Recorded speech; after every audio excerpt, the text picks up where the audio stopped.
На Курщині є вже більше 3000 поранених та вбитих північно-корейських солдатів. Росія їх просто утилізує у штурмах. Чому корейці повинні воювати за Путіна? Жодна нормальна людина на землі не відповість.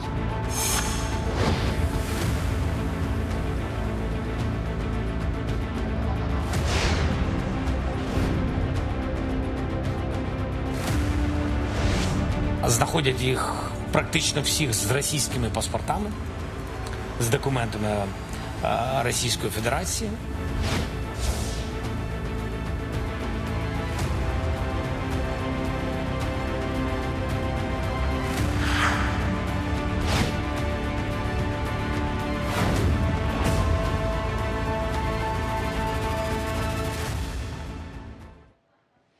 이번 이야기부터는 문성묵 한국국가전략연구원 통일전략센터장님이 함께 도움 말씀 주시겠습니다. 안녕하십니까? 네, 안녕하십니까?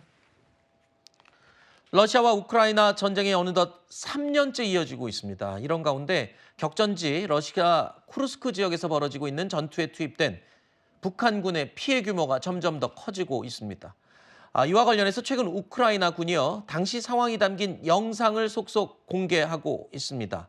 이른바 전쟁 심리전에 나서고 있는 건데요. 지금 보시는 이 영상들은 벌판을 달리고 있는 북한군들을 공격하는 드론의 영상입니다.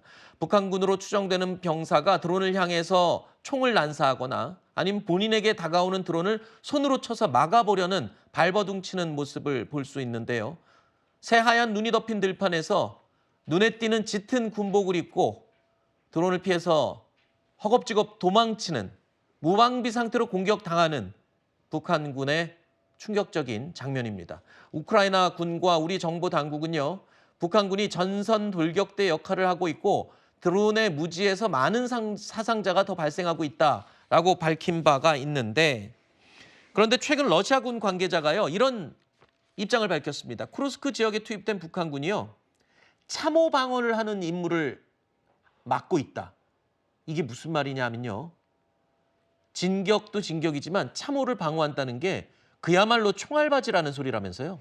예, 맞습니다. 그러니까 지금 러시아군 관계자가 이런 언급을 했다고 하는 것, 저는 그런 생각이 들어요.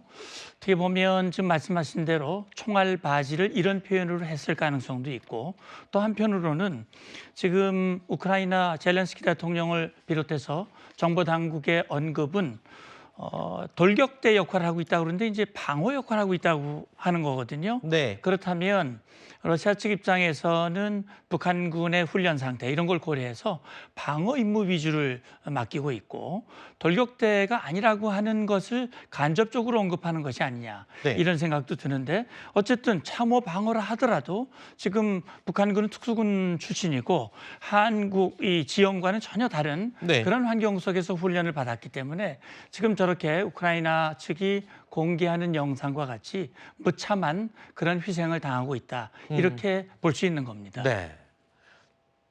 앞서 저희도 공개를 한 내용이 있습니다만 북한군의 위조 신분증을 공개했던 우크라이나 군이요, 이번에는 북한군이 직접 한글로 꾹꾹 눌러 쓴 손편지도 공개했습니다. 그러니까 우크라이나 군은 이 사살한 북한군 품에 있었던 편지라고 하면서 공개를 한 건데요. 그 내용은 이렇습니다. 그리운 조선, 정다운 아버지 어머니의 품을 떠나 여기 러시아를 말합니다. 러시아 땅에서 생일을 맞는 나의 가장 친근한 전우 동지, 그러니까 생일을 맞은 동지에게 전하기 위한 편지였던 걸로 추정이 되는데요. 결국은 편지를 전하지 못하고 전장에서 목숨을 잃은 것으로 그렇게 보입니다. 자, 저 실제 손편지입니다. 우크라이나군이 공개한 취지는 뭘까요? 일종의 심리전이겠죠, 저것도? 물론입니다. 그런데 이제 결국은 북한군이 파병이 됐다, 규모가 11,000여 명이다, 쿠르스크 지역으로 갔다, 그리고 전투에 투입되고 있다라는 이 얘기들이 많이 나왔지만 과연 그럴까? 그런데 공식적으로 미군 정보당국이 이것을 확인을 했고, 네. 우리 정보당국도 확인했거든요. 그리고 지금 우크라이나 측에서 공개한 신분증과 그 품에서 발견된 손편지. 저는 뭐 비록 북한군이라 하더라도 굉장히 짠한 그 마음이 듭니다. 가슴이 아프죠. 너무 안타깝고요. 결국은 고국과 부모님을 또 동물을 이 친구를 기리는 그런 안타까운 상황이 발생되고 있는데 이것은 우크라이나 측 입장에서는 북한군이 투입이 됐고 그다음에 실제 희생이 발생되고 있다는 사실 이것은 러시아와 북한에 대한 비판일 뿐 아니라 북한군에게도 주는 심리적 효과가 적지 않다고 봅니다. 네. 그런 차원에서 이것을 하나하나 지금 공개하고 있는 것으로 이해를 합니다. 네. 우크라이나가 북한의 러시아 지원을 부각시키는 등 전쟁 심리전을 이렇게 이어가고 있죠. 이런 가운데 김정은 위원장은요. 북한군이 지금 사상자가 3,000명이 넘었다는 소식도 들리고 있는 가운데 본인의 올해 경제 업적을 자랑하면서 애민 지도자 모습을 강조하는 데만 몰두하고 있습니다. 김정은 동지께서는 인민의 안녕과 복리를 모든 것의 첫자리에 놓는 자기 당의 정치 이념과 구상을 받들어 무더운 여름부터 추운 겨울까지 온갖 고생을 이겨내며 억척같이 투쟁하여 현대적인 농촌문화주택 지구들을 일떠세운 각지의 지원자들에게 뜨거운 감사를 보내시었습니다.